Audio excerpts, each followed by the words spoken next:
என்னுடைய தங்கை மகன் வருண், அவன் வந்து இப்போ +2 முடிச்சுட்டு விஸ்காம் லயோலா காலேஜில் பண்ணிவிட்டு என்கிட்ட திடீர்னு ஒரு நாள் வந்து மாமா நான் சினிமா நடிக்கணும், அதுதான் என்னுடைய ஆசை அப்படின்னா. நான் லண்டனுக்கு போய் படி, நீ MBA படி அப்படின்னு சொன்னதுக்கு இல்லை எனக்கு படம் ஆக்ட் பண்ணணும்னா சரி, அவனுக்காக மீண்டும் திரையுலகுக்கு உள்ளே வந்தவுடனே அவனுக்காக ஒரு படம் எடுத்தேன். அதுக்கப்புறம் நிறைய படங்கள் எடுக்க ஆரம்பித்தாச்சு.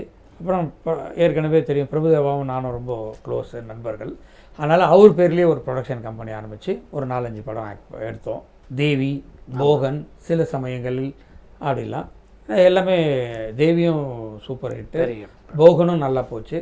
அதுக்கப்புறம் நிறைய பேர் வந்து என்கிட்ட வேல்ஸ் பிராண்டு வந்து 25 வருஷமாக நீங்கள் வச்சுட்ருக்கீங்க, ஏன் வந்து அப்பா பேர்லேயே வந்து நீங்கள் ப்ரொடக்ஷன் பண்ணக்கூடாது, அப்பாவும் சினிமா துறையை சார்ந்தவர் தானே அப்படின்னு சொன்னாங்க.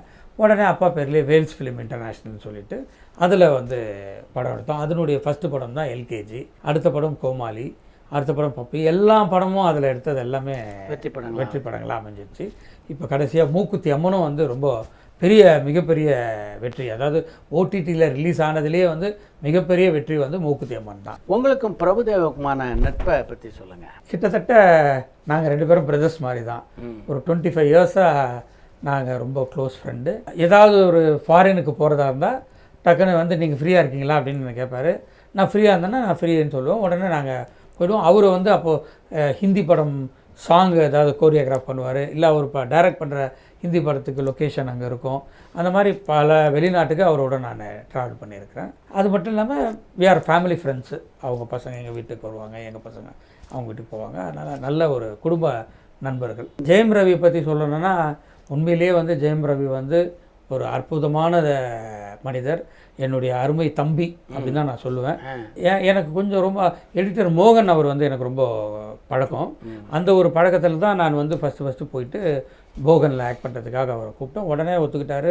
ரொம்ப கோஆப்ரேஷன். அந்த மாதிரி ஒரு கோஆப்ரேட்டிவான ஒரு ஆர்டிஸ்ட்டை இது வரைக்கும் நான் பார்த்ததே இல்லை.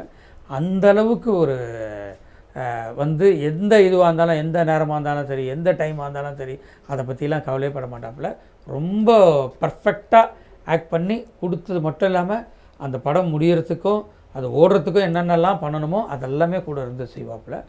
இஸ் மை யங்கர் பிரதர்ன்னு தான் நான் சொல்லுவேன். அதனால தான் உடனே கோமாளின்ற ஒரு கதை என்கிட்ட வந்து ஒரு தம்பி சொன்னாப்புல. First time debut Pradeep Ranganathan சொல்லிட்டு எனக்கு ரொம்ப பிடிச்சிருந்தது. பிடிச்சவொன்னே உனக்கு இதுக்கு யார் வேணும் ஹீரோன்னு கேட்டவுடனே ஜெயம் ரவி இருந்தால் நல்லாயிருக்கும் அப்படின்னு சொன்னாப்புல. நான் உடனே ஃபோன் அடித்து, ரவி இந்த மாதிரி ஒரு கதை கேட்டேன், ரொம்ப பிடிச்சிருந்தது, நீ கேளுப்பா, உனக்கு பிடிச்சிருந்ததுன்னா நம்ம பண்ணுவோம் அப்படின்னு சொல்லி அனுப்பிச்சி விட்டு அவர் போய் கதை சொல்லி அடுத்த 2 ஹவர்ஸில் எனக்கு ஃபோன் பண்ணி, சார் எப்போ ஷூட்டிங் வச்சுக்கலாம் அப்படின்னு கேட்டாப்புல. அந்த மாதிரி ஒரு நட்பு எங்களுக்குள்ள. ஆர்ஜே பாலாஜி கதாநாயகனாக நடித்த முதல் படம் LKG. அவர் கதாநாயகனாக வெற்றி பெறுவார்னு நீங்கள் எப்படி ஊகிச்சிங்க? எனக்கு ஆர்ஜே பாலாஜியை கொஞ்சம் நாளாகவே தெரியும். அவருடைய ரேடியோ இதெல்லாம் கேட்டு அவருடைய ஒரு ஃபேனுன்னு சொல்லலாம்னு வச்சுங்களேன். ஸோ திடீர்னு ஏதோ ஒரு அக்கேஷனில் மீட் பண்ணோம், என் நம்பரை எக்ஸ்சேஞ்ச் பண்ணிக்கிட்டோம். அப்புறம் ஒரு நாள் வந்து எனக்கு ஃபோன் பண்ணாப்புல, உங்களை பார்க்க வரணுன்னு. சரி அப்படின்னா, இந்த மாதிரி என்கிட்ட ஒரு ஸ்டோரி இருக்குது, நரேட் பண்ணணும்னு. அப்படியான்னு சொல்லி காரில் நான் ஒரு இடத்துலேருந்து இன்னொரு இடத்துக்கு போயிட்டு இருந்தேன். சரி உட்காந்து எனக்கு கார்லேயே வந்து நரேட் பண்ணாப்புல. நரேட் பண்ணோன்னே எனக்கு அந்த நாட் ரொம்ப பிடிச்சிருந்தது. அதுக்கு என்ன பாலாஜி உடனே பண்ணிடலாம் அப்படின்னு சொல்லிவிட்டு உடனே இமீடியட்டாக ஷூட் போனோம். அதாவது மிக மிக திறமைசாலி அப்படின்னு நான் சொல்லுவேன். திறமைசாலி மட்டும் இல்லை, புத்திசாலி. ஒரு படத்தை எப்படி எடுக்கணும், அதாவது ஒரு சிற்பத்தை எப்படி செதுக்குவாங்களோ அந்த மாதிரி சீன் பை சீன் செதுக்குவாப்புல உட்காந்து. ஃபுல்லாக ஒரு வேலையை எடுத்துட்டாக்கா அதே வேலையாக இருப்பாப்புல. அதை முடித்து ஃபைனல் ப்ராடக்ட் பார்க்குற வரைக்கும் வேறு எந்த வேலையும் பண்ண மாட்டாப்புல. அது ஒரு நல்ல ஒரு பாலிசி. அந்த படம் ஆக்ட் பண்ணிட்டு இருக்கும்போது நிறைய படம் வந்துச்சு, அதெல்லாம் எதையுமே ஒத்துக்கவே இல்லை. இந்த படத்தை முடிச்சுட்டு தான் அடுத்த படத்துக்கு போனாப்புல. ஸோ என் படம் போட்டு பார்த்தோன்னே எனக்கு ரொம்ப படம் பிடிச்சிருந்தது, ரொம்ப அப்ரிஷியேட் பண்ணோம். அதுக்கப்புறம் படமும் ரொம்ப நல்லா ஓடிச்சு. அதனால தான் அடுத்தது மூக்குத்தி அம்மன் இம்மீடியட்டாக போனோம். அது அவரே டைரக்டும் பண்ணாப்புல. இதை வந்து KR பிரபு ராஜன் பிரசுடைய சன்னு பண்ணாப்புல LKG. இந்த படத்தை அவரே டைரக்ட் பண்ணார், இன்னொரு நண்பர் சரவணனோட சேர்ந்து. ஸோ அந்த அது படம் மிகப்பெரிய ஹிட்டு. இப்போ அடுத்த படமும் அவரோட வேலைகள் நடந்து கொண்டு இருக்கிறது. சூப்பர். ஆர்ஜே பாலாஜிட்ட உள்ள தனித்திறமைன்னா நீங்கள் எதை ஃபீல் பண்ணுறீங்க? அவருடைய புத்திசாலித்தனம் அண்டு அந்த டைம், அது ரொம்ப இம்பார்ட்டண்ட்டு. அந்த ப்ரெசன்ஸ் ஆஃப் நாலேஜ்னு சொல்லுவாங்க இல்லையா, அது ரொம்ப அதிகமாக இருக்குது. ரொம்ப நல்லா வரக்கூடிய ஒரு நபர். இன்னும் ஃப்யூச்சரில் ரொம்ப பெரிய ஆளாக வருவார் பாருங்கள். மூக்குத்தி அம்மன் படத்தில் முதல்ல நயன்தாரா நடிக்கிறதாவே இல்லையாமே? அது யாரோ இருந்தாங்க. அது திடீர்னு ஒரு நாள் நயன்தாராவும் பாலாஜியும் நல்ல நண்பர்கள். அப்போது பாலாஜி போய் இந்த மாதிரி ஒரு படம் இருக்குது, ஹீரோயின் இது பண்ண என்ன கதைன்னு நயன்னு கேட்டிருக்காங்க. அதுக்கு நான் பாலாஜி கதை எனக்கு சொன்னோன்னே, ஏய் ரொம்ப நல்லா இருக்கேன், நானே பண்ணுறேனே அம்மாண்ணா அப்படின்னு சொன்னோன்னே பாலாஜிக்கே ஒரு பெரிய ஷாக்கு. அடுத்த ஃபோன் எனக்கு, அங்கிள் இந்த மாதிரி நயன் ஒத்துக்கிட்டாங்க அப்படின்னா, ஏய் சூப்பராக இருக்கும்ப்பா, உடனே பேசி இது பண்ணிவிடுன்னு சொன்ன உடனே பேசி முடித்து ஷூட்டிங் வந்துட்டாங்க. மூக்குத்தி அம்மன் படத்தை பார்த்தபோது இந்த அளவு பிரம்மாண்டமான வெற்றி அந்த படம் அடையும்னு உங்களுக்கு தோணிச்சா? எனக்கு கதை சொல்லும் போதே இந்த படம் வந்து மிகப்பெரிய வெற்றி பெறும், பெரிய லெவலில் வரும். அதோட நயன்தாரா உள்ளே வந்த உடனே இன்னும் மிகப்பெரிய வெற்றி படமாக அமையும் அப்படின்ற நம்பிக்கை எனக்கு முதல்லே இருந்துச்சு. இப்போ வருணுக்காக நீங்கள் ஆரம்பித்த படம் தான் முதல்ல ஒரு சின்ன படமாக ஒரு பப்பின்னு ஒரு படம் ஆரம்பிச்சிங்க. இப்போ பார்த்தீங்கன்னா ஒரு மிக பிரம்மாண்டமான படத்தை வந்து கௌதம் வாசுதேவனோட இயக்கத்தில் பண்ணிக்கிட்டு இருக்கீங்க. இல்லை, கௌதம் வாசுதேவ மேனன் வந்து எனக்கு ரொம்ப நாளாகவே பழக்கம். கிட்டத்தட்ட ஒரு 10-15 வருஷமாகவே நானும் அவரும் நல்ல நண்பர்கள். ஒரு நாள் திடீர்னு ஏதோ ஒரு அக்கேஷனில் அவர் மீட் பண்ணி பேசிகிட்டு இருக்கும்போது நான் சொன்னேன், இந்த மாதிரி என்னுடைய சிஸ்டர் சன் இருக்காப்புல, அவர் உங்கள் மேலே பயங்கர ஃபேனு, உங்கள் டைரக்ஷனில் ஒரு ஆக்ட் பண்ணணும்னு பண்ணுறாப்புல. என்னொன்னே அதுக்கு என்ன சார் நான் பண்ணலாம் அப்படின்னு. அப்போ அவர் வந்து இஎன்பிடி முடிச்சுட்டு இருந்தார். துருவ நட்சத்திரம் ஷூட்டிங் போயிட்டு இருந்தது. இந்த படம் முடிஞ்ச உடனே நம்ம பண்ணுவோம் சார் அப்படின்னு சொல்லிட்டு அப்படி ஆரம்பித்தது தான் இந்த ஜோஷ்வா. அதுவும் இப்போ படம் முடிஞ்சிருச்சு, ரெடி ஃபார் ரிலீஸு. ரொம்ப பிரமாதமாக வந்திருக்கு படம். அது ஒரு ஃபுல் ஆக்ஷன் கம் லவ். ரசிகர்கள் மத்தியில் கொஞ்சம் கூட வரவேற்கப்படாத எண்ணெய் நோக்கி பாயும் தோட்டாவை பார்த்துட்டு தான் நீங்கள் வாங்கினீங்கன்னு எல்லாரும் சொல்கிறாங்க. ஏன் உங்களால் அந்த படத்தை சரியாக கணிக்க முடியல? அது வந்து யாருமே எதிர்பார்க்காத ஒரு தோல்வின்னு தான் நான் சொல்லுவேன். அந்த படத்தில் வந்து ஃபஸ்ட்டு டைமாக கௌதம் மேனன் வந்து ஒரு இதை இன்ட்ரடியூஸ் பண்ணியிருந்தார். என்னென்னா வாய்ஸ் ஓவர். படம் ஃபுல்லாக வந்து அதுதான் ஃபஸ்ட்டு டைம். நிறைய படத்தில் ஒரு காக்கா படமாக இருக்கட்டும், வேல்டையோட விளையாடாக இருக்கட்டும், அதிலெல்லாம் வாய்ஸ் ஓவர் இருக்கும், பட் கொஞ்சம் இருக்கும். பட் இந்த படத்தில் வந்து கொஞ்சம் ஃபுல்லாக இருந்துச்சு. அது வந்து மக்களுக்கு பிடிக்கல. அது ஒரே காரணமே தவிர மற்றபடி படம் உண்மையிலேயே ரொம்ப நல்லாயிருக்கும். நீங்கள் வேணால் பார்த்து பாருங்கள் படம்.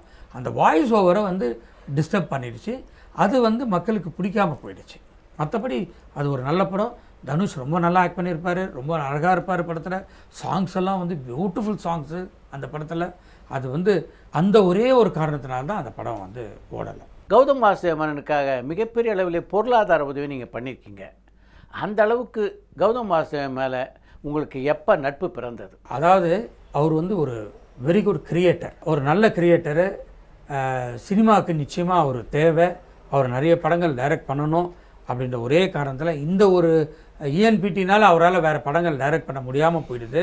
அதை ரிலீஸ் பண்ணாக்கா அவரும் வந்து ஃப்ரீ ஆகிடுவார் அப்படின்ற ஒரே காரணத்தினால, அதுவும் எனக்கு ஒரு ஃப்ரெண்டுன்ற ஒரு இன்னொரு காரணத்தினாலையும் அவருக்கு வந்து ஹெல்ப் பண்ணேன். நடிகர் சங்கத்தில் உங்களுக்கு எப்போலேருந்து ஈடுபாடு? நடிகர் சங்கத்தில் எனக்கு வந்து குறைஞ்சது ஒரு 30 ஆண்டு காலமாக ஈடுபாடு. எங்கள் அப்பா வந்து எலெக்ஷனில் ராதா ரவி அவர்களை எதிர்த்து நடிகர் சங்க தலைவருக்கு போட்டிட்டார், தோல்வி அடைந்தார். அன்னையிலேருந்து நான் இன்ன வரைக்கும் நடிகர் சங்கத்தில் உடன்பாட்டில் இருக்கிறேன். கிட்டத்தட்ட ஒரு 20 வருஷமாக உறுப்பினர்களுக்கெல்லாம் எவ்ரி இயர் அப்பாவுடைய நினைவு நாள் அன்றைக்கி ஹெல்ப் பண்ணிகிட்ருக்கேன். அது இல்லாமல் மாதம் அவங்களுக்கு பென்ஷனும் கொடுத்துட்ருக்கேன். கிட்டத்தட்ட ஒரு 200 பேர் கொடுத்துட்டு இருந்தேன். இப்போ சங்கம் இயங்காததுனால ஒரு 450 பேருக்கு கொடுத்துட்ருக்கேன். நடிகர் சங்க தேர்தலில் விஷாலோடு சேர்ந்து சந்தித்தவர் நீங்கள். அப்படி இருக்கும்போது உங்களுக்கும் விஷாலுக்கும் எங்கே கருத்து வேறுபாடு வந்தது? நாங்கள் வந்து இன்றைக்கும் நல்ல நண்பர்கள் தான், அதில் ஒன்றும் இல்லை. அவர் வந்து கிட்டத்தட்ட ஒரு 23 மீட்டிங் ஈசி மீட்டிங்கே வரலை. அந்த இது முதல்ல தலைவர் ஆகும்போது, செயலாளர் ஆகும்போது இருந்த ஒரு இன்வால்மெண்ட்டு அதுக்கப்புறமா அவர்கிட்ட இல்லாமல் போயிடுச்சு. அப்புறமா கட்டணம் கட்டுறதுக்கு உண்டான அதுலேயும் ஒரு பெரிய இன்வால்மெண்ட்டு இல்லை. திருப்பி வந்து இவர் வந்து அவரும் ஒரு மற்ற டீம் எல்லாம் வந்து நான் யாரையுமே நான் குறை சொல்லவே இல்லை. நாசர் ஆகட்டும், கார்த்தி ஆகட்டும், யாரா அவர் ஒருத்தர் மட்டும் மீட்டிங்கும் வரல, எதுக்குமே இன்வால்வ் இல்லை. அப்புறம் திருப்பி அவரே செயலாளராக வந்தால் என்ன இருக்குன்னு அந்த அணியில் இருக்கிறவங்களே பிரிஞ்சு வந்து அவங்கெல்லாம் என்கிட்ட கேட்டதுனால நான் வேறு வழி இல்லாமல், எனக்கு அதில் இன்ட்ரெஸ்ட் இல்லை, வேறு வழி இல்லாமல் நான் வந்து நிற்கிறதுக்கு ஒத்துக்கிட்டேன். அவ்வளோதான். இல்லை, செயலாளர் மட்டும்தான் பிரச்சனைனா அந்த படத்தை அந்த சங்கத்தினுடைய தலைவர் நாசர், கார்த்தி எல்லாத்தையும் ஒரு பேச்சுவார்த்தை நடத்தி நீங்கள் அதில் மாற்றி. நான் பேச்சுவார்த்தைக்கு எவ்வளோ ட்ரை பண்ணேன், அவங்க வரவே இல்லை பேச்சுவார்த்தைக்கு. இன்றைக்கி வரைக்கும் நான் ட்ரை பண்ணிட்டு தான் இருக்கேன். அதுக்கப்புறமா கூட நான் நிறைய இன்டர்வியூவில் சொல்லியிருக்கிறேன். நான் எல்லாரும் உட்காந்து கூடி பேசி எப்பேற்பட்ட பிரச்சனையெல்லாம் தீர்த்து முடிக்கிறாங்க. இது ஒரு 3000 மெம்பர்ஸ் தான், அதுக்கு மேலே கிடையாது. அந்த பிரச்சனையை தீர்த்து வைக்கிறதுல ஒரு பெரிய விஷயமே இல்லை. இன்றைய முதல்வரான மு.க. ஸ்டாலினை அன்னைக்கு விஷால் சந்தித்ததை பற்றி நீங்கள் விமர்சனம் பண்ணதுனால தான் பிரச்சனை வந்ததுன்னு விஷால் ஒரு பேட்டியில் சொல்லியிருக்காரு. அது தவறு. நான் என்ன அவர்கிட்ட சொல்லியிருந்தேன்னா, அன்றைய தினம் வந்து அதிமுக ஆட்சி நடந்துட்டு இருந்தது. அந்த ஆட்சியில் தான் வந்து பில்டிங் கட்டுறதுக்கு, அதாவது ஏகப்பட்ட பிரச்சனைகள், கொஞ்சம் நஞ்சம் பிரச்சனை இல்லை அந்த பில்டிங்கில். அந்த இடத்துலையே வந்து ரோடு போகுதுன்னு ஒரு பிரச்சனை, கேஸ் போட்டிருந்தாங்க பக்கத்தில் அசோசியேஷன். அதுக்கப்புறமா அந்த அசோசியேஷன்காரங்கள்லாம் வந்து இங்கே பில்டிங் வரக்கூடாது, கல்யாண மண்டபம் வரக்கூடாது, சினிமா தியேட்டர் வரக்கூடாதுன்னு ஒரு கேஸ் ஒன்று போட்டு வச்சுருந்தாங்க. ஸோ அது இல்லாமல் அந்த சத்யம் சினிமாஸ் வந்து டாக்குமெண்ட்டை வச்சு பணம் கொடுத்துருந்தாங்க, அதை அவங்க கையிலேருந்து மூக்கணும். இந்த மாதிரி எல்லாம். அப்புறமா சிஎம்டிஏ பர்மிஷன் வாங்கணும், கார்பரேஷன் பர்மிஷன் வாங்கணும், ஃபயர் பர்மிஷன் வாங்கணும், போலீஸ் பர்மிஷன் வாங்கணும், டிராஃபிக்கு அப்படின்னு ஏகப்பட்ட ஒரு பில்டிங். அதுவும் ஒரு மல்டி ஸ்டோரி பில்டிங்குன்னா எவ்வளோ இது இருக்கும். ஒவ்வொன்றுத்துக்கும் நான் தான் எல்லாத்துக்குமே போயிட்டு எல்லா பெர்மிஷனும் வாங்கி அதுக்கு உண்டான எல்லா செலவையுமே நான் தான் பண்ணி அப்ரூவல் வாங்கி பில்டிங்க்கு அஸ்திவாரமும் போட்டோம். எல்லோரும் வந்தாங்க, போட்டாங்க. அப்போ வந்து விஷால் வந்து கவர்மெண்ட்டை வந்து எதிர்த்து பேசிகிட்டு இருந்தார். அப்போ தான் ஆர்கே நகர் எலெக்ஷனை போய் கண்டெஸ்ட் பண்ணார். அப்போ நான் சொன்னேன், நீங்கள் வந்து ஒரு அசோசியேஷனில் இருக்கீங்க, நமக்கு ஒரு பில்டிங் வந்துட்டு இருக்குது, அந்த பில்டிங் நம்ம வந்து அரசியல் சார்பாக இருக்கக்கூடாது, எல்லாரும் நமக்கு வேணும், இல்லைனா நமக்கு இந்த பில்டிங் கட்டுறதுக்கு கஷ்டமாக போயிடுங்க அப்படி தான் சொன்னேன். அப்போ தான் எம்பி எலெக்ஷன் வந்துச்சு. அப்போ வந்து ப்ரெசண்ட் சிஎம்மை போய் அவர் பார்த்துட்டு வந்தார். நீங்கள் போய் இப்போ இருக்கிற ப்ரெசண்ட் சிஎம்மையும் ஒரு வார்த்தை பார்த்துட்டிங்கன்னா நமக்கு ஒரு பிரச்சனையும் இல்லாமல் போயிடுங்க அப்படின்னு சொன்னேன். அவ்வளோதான முடியா. அவர் போய் ஏன் பார்த்தீங்க, ஏன் இது அவரை பார்த்து எனக்கும் அவர் ரொம்ப வேண்டப்பட்டு வர்றாங்க, அவரையும் பார்த்துட்டீங்க இவரையும் பார்த்துட்டிங்கன்னா பிரச்சனை இல்லை அப்படின்னு சொன்னேன். வேறு ஒன்றுமே இல்லை. அதை அவர் தப்பாக ட்விஸ்ட் பண்ணி சொல்லிட்டார். ஃபஸ்ட்டு வந்து ஒரு நடிகர் சங்கத்தில் இருந்துட்டு ப்ரொடியூசர் கவுன்சிலுக்கு போனது பெரிய தப்பு. அப்புறம் இந்த சங்கத்துக்காக நம்ம என்ன, நீங்கள் இந்த சங்கத்தில் அந்த கட்டடம் கட்டி முடிச்சுட்டு நீங்கள் போயிருந்தீங்கன்னா ஃபைன். கட்டடமே பாதியில் நிற்கிது, உடனே வந்து இன்னொரு சங்கத்துக்கு போயிட்டு அப்புறம் அந்த சங்கமும் பிரச்சனையில் இருக்குது, அதை வந்து சரி கட்ட முடியுமா? அது வேண்டாங்க. என்ன இல்லைங்க, இதுவும் அதுவும் இருந்தால் தான், கம்பைன் பண்ணால் தான் எல்லாமே நல்லா வர முடியும் அப்படின்னு சொன்னார். அப்போவே எங்களுக்கு கொஞ்சம் விரிசல் ஆரம்பிச்சிருச்சு. அதுக்கப்புறமா அவர் ஆர்கே நகரில் போய் எலெக்ஷன் நின்றார். சார் பாலிடிக்ஸ் எதுக்கு சார் நமக்கு நடிகர் சங்கத்துக்குள்ள அப்படின்னா அதுவும் அவர் கேட்கல. அதுக்கப்புறமா பார்த்திங்கன்னா எந்த விதமான செயல்பாட்டுக்கும் வரல. அதுதான் இன்ஃபேக்ட் எலெக்ஷன் நடந்து முடிஞ்ச உடனே அன்றைக்கி அந்த எலெக்ஷன் இடத்துலையே நான் போய் விஷாலை பார்த்து கை கொடுத்து, விஷால் எலெக்ஷன் வேறு, நட்பு வேறு, எலெக்ஷன் முடிஞ்சிருச்சு, இனிமேல் நம்மெல்லாம் ஃப்ரெண்ட்ஸாக இருப்போம், ஒன்றா இருந்து எல்லாத்துக்கும் பாடுபடுவோம் அப்படின்னு சொல்லிட்டு தான் நான் வந்தேன். எல்லாருமே என்ன என் கூட இருந்தவங்களாம், என்னங்க நீங்கள் ஒன்றும் இல்லை, எலெக்ஷன் வரைக்கும் எலெக்ஷன், அதுக்கப்புறம் எல்லோரும் நண்பர்கள் தான் அப்படின்னு போய் சொல்லிட்டு வந்தேன் நான். நீங்கள் நட்பு ரீதியாக அப்படி இருக்கீங்க, அவருடைய ரியாக்ஷன் அதே மாதிரி உங்ககிட்ட இருக்கா? இல்லை இல்லை. நடிகர் சங்கத்துக்காக விஷாலும் கார்த்தியும் சேர்ந்து நடிக்க ஒரு படத்தை நீங்கள் தயாரிச்சிங்க, எதனால் அந்த படம் நின்றுது? அது கிட்டத்தட்ட 3 கோடி 4 கோடி செலவு பண்ணிட்டோம். கார்த்தி வந்து ஆக்ட் பண்ணிட்டாரு, விஷாலுக்காக ஷூட்டிங்கில் வெயிட் பண்ணிட்டு இருந்தோம். விஷால் வரவே இல்லை, ஷூட்டிங் ஃபோன்லேயும் எடுக்கலை, ரீசனும் இன்ன வரைக்கும் சொல்லவே இல்லை. அப்போவே நட்பாக தான் இருந்தோம். அந்த நட்புக்கு விரிசல் காரணமே இதாக கூட இருக்கலாம், இது கூட முதல் காரணமாக இருக்கலாம். நடிகர் சங்கத்திலே பொறுப்பில் இருந்த யாருமே விஷாலுடைய தவறுகளை கண்டிக்கலையா? பொன்வனன் கேட்டார் போயிட்டு, இல்லை எனக்கு கிளைமேக்ஸ் பிடிக்கல அப்படி இப்படின்னு. அது சொல்லியிருந்தால் கிளைமேக்ஸை மாற்றி பண்ணியிருக்க போகிறோம். இதில் என்ன இருக்குது? ஒரு கதை சினிமானா எது வேணாலும் எப்போ வேணாலும் மாற்றலாம். பட் அது அவருக்கு நோக்கம் இல்லை, அது படம் எடுக்கணும்னு அவருக்கு இதில் நடிக்கணுன்ற விருப்பம் இல்லைன்னு தான் நான் நினைப்பேன். நான் சொன்னேன், எழுதி கொடுத்தேன், 15 கோடி ரூபாய் ப்ராஃபிட் வரும், நான் செலவு பண்ணது மட்டும் நான் எடுத்துப்பேன். இத்தனைக்கும் கார்த்திக்குக்கும் விஷாலுக்கும் சம்பளமும் உண்டு, அவங்க சம்பளம் போக ப்ராஃபிட் மட்டும் 15 கோடி. இன்றைக்கி அந்த படம் பண்ணி முடிச்சா இந்நேரம் அந்த பில்டிங்கே முடிஞ்சு எழுந்திருக்கும். அந்த பில்டிங்லேருந்து இன்றைக்கி கிட்டத்தட்ட ஒரு 75 லட்சத்துலேருந்து 1 கோடி ரூபாய் மாதம் வருமானம் வந்திருக்கும். அதில் எல்லா நடிகர்களுக்கும் பென்ஷன் போயிருக்கும். எல்லாரும் ரொம்ப சந்தோஷமாக இருந்திருப்பாங்க. வடிவேலு திரும்ப சினிமாவில் நடிப்பதற்கு ரொம்ப நாளாக நீங்கள் போராடிட்டு இருக்கீங்க. வடிவேலு ஒரு மாபெரும் காமெடியன், சந்தேகமே இல்லை. அவரை மாதிரி ஒரு நடிகரை பார்க்கவே முடியாது. யாராக இருந்தாலும் அவருடைய ரசிகர்களாக இருப்பாங்க. அந்த ரசிகர்களில் நானும் ஒரு ரசிகன், அவ்வளோதான். ஏதோ ஒரு அக்கேஷனில் ஒரு ஃபங்க்ஷனில் அவரை மீட் பண்ணேன், பேசினேன். அண்ணா எப்படி இருக்கீங்க? நல்லா இருக்கேன்னு. என்னென்ன ஆச்சு, ஏன் நான் படங்கள் ஆக்ட் பண்ணுறதுல? இல்லை தம்பி 3 வருஷமாக நடிக்கலை அப்படின்னாரு. அப்போ தான் என்கிட்ட பிரச்சனையே சொன்னார். இப்படி இருக்குது. ப்ரொடியூசர் கவுன்சிலில் என் மேலே கம்ப்ளைண்ட் கொடுத்துருக்காங்க, ரெட்டு போட்டிருக்காங்க. லைக்கா வந்து டைரக்டர் சங்கர் மேலே கம்ப்ளைண்ட்டு இருக்குது, அதனால் அவர் வந்து என் மேலே கம்ப்ளைண்ட் கொடுத்துருக்குறாரு. இது எங்கள் 3 பேருக்குள்ளே இருக்கிற பிரச்சனையில் படம் நிற்கிது. நானும் 3 வருஷமாக நடிக்காமல் வீட்லேயே உட்காந்துட்டு இருக்கிறேன், ரொம்ப போர் அடிக்குது அப்படின்னாரு. ஆனால் நீங்கள்லாம் நடிக்காமல் இருக்கவே கூடாதுன்னு. நான் என்ன என்னால் பண்ண முடியுமோ நான் பண்ணுறேன்னே அப்படின்னு சொல்லிவிட்டு முதல்ல போய் சங்கர் சார் வந்து அவரும் என்னுடைய நண்பர் 2.0 அவர் கூப்பிட்டதுனால தான் நான் வந்து 15 வருஷம் கழித்து போய் ஆக்ட் பண்ணேன். அவர் வந்து என்னுடைய பக்கத்து வீடு, என்னுடைய நெய்பர். அவர்கிட்ட வீட்டுக்கு போயிட்டு பேசினேன். அவர் வந்து எனக்கு மேலே நான் வடிவேலுடைய ரசிகன், அவர் நடிக்கணும், எனக்கும் அவருக்கும் எந்த பிரச்சனையும் கிடையாது. லைக்கா வந்து என்னை கம்ப்ளைண்ட் கொடுக்க சொன்னாங்க, அதனால் நான் அவர் மேலே கொடுத்தேன், அவர் நடித்து கொடுக்க முடியல அப்படின்ட்டு. அப்படியா சார், அப்போ வந்து உங்களுக்கு நீங்கள் வடிவேலுக்கும் உங்களுக்கு எனக்கு எந்த பிரச்சனையும் இல்லை அப்படின்னு அவர் சொன்னார். அதுக்கப்புறமா நான் லைக்காவோட பேசி அந்த சிஇஓ பாம்பேலேருந்து சென்னைக்கு வர வச்சு எல்லோரும் ஒரு மாதிரி பேசி ஒரு செட்டில்மெண்ட்டுக்கு அரைவ் ஆகி இருக்கிறோம். அந்த செட்டில்மெண்ட்டு இது வந்து லைக்கா ஓரலாக ஒத்துக்கிட்டாங்க. ஆனால் அதுக்கிடையில் வந்து இந்தியன் 2 பிரச்சனை ஒன்று ஒரு இயக்குனர் சங்கரோட ஓடிட்டுருக்கிறதுனால கொஞ்சம் வெயிட் பண்ணுங்கள், அது என்னன்றதை முடிச்சுக்கிட்டு இதுக்கு வருவோம் அப்படின்னு லைக்கா வந்து இப்போ இதுக்கு ஹோல்டு போட்டு வச்சுருக்காங்க. மற்றபடி எல்லாமே பேசி முடித்தாச்சு. வடிவேலும் வந்து ஒரு தொகையை லைக்காவுக்கு கொடுக்குறேன்னு ஒத்துக்கிட்டாரு. அந்த லாஸை நான் எடுத்துக்கிறேன் அப்படின்னு சொல்லிட்டாரு. அவர் அந்த லாஸை எடுத்துக்கிட்டால் எனக்கு எந்த பிரச்சனையும் இல்லைன்னு நான் ப்ரொடியூசர் கவுன்சிலேருந்து வித்ரா பண்ணிடுறேன்னு இயக்குனரும் சங்கர் சாரும் சொல்லிட்டாரு.